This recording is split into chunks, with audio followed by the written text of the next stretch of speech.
Bonjour, vous écoutez la Minute Omicron. Pendant longtemps, le message adressé aux femmes enceintes tenait en deux mots: repos, prudence. Aujourd'hui, la science dit autre chose. Pour la grande majorité des grossesses sans complications, bouger fait du bien, à la mère comme à l'enfant qu'elle porte. La vraie question n'est plus de savoir si on peut faire de l'exercice. C'est lequel, à quelle intensité et avec quel suivi professionnel. Côté biologie, c'est fascinant. Les travaux du professeur Mindoo à la Washington State University ont montré que l'exercice maternel pendant la grossesse stimulerait la production de tissus adipeux bruns chez le nouveau-né. C'est la bonne graisse, celle qui brûle des calories et régule la chaleur corporelle, à l'opposé de la graisse blanche, plus associée au surpoids. Autre observation.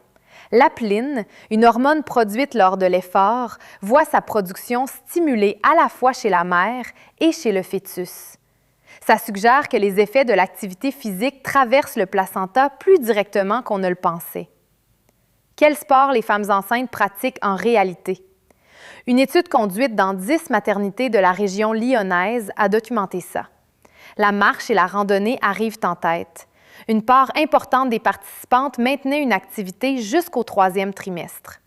Les activités les plus souvent recommandées: marche, natation, yoga prénatal, vélo stationnaire, toutes à faible impact articulaire. La question centrale, c'est l'intensité.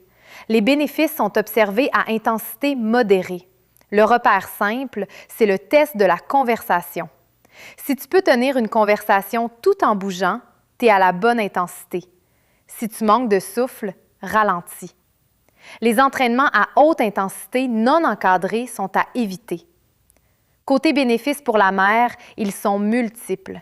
Réduction du risque de diabète gestationnel, meilleure gestion du gain de poids, diminution des douleurs lombaires, amélioration du sommeil.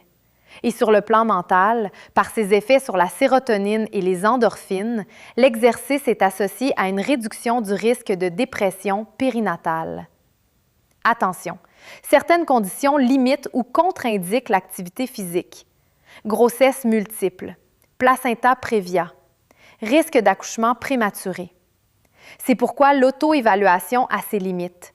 Une discussion avec un médecin, une infirmière praticienne ou une sage-femme reste la meilleure boussole.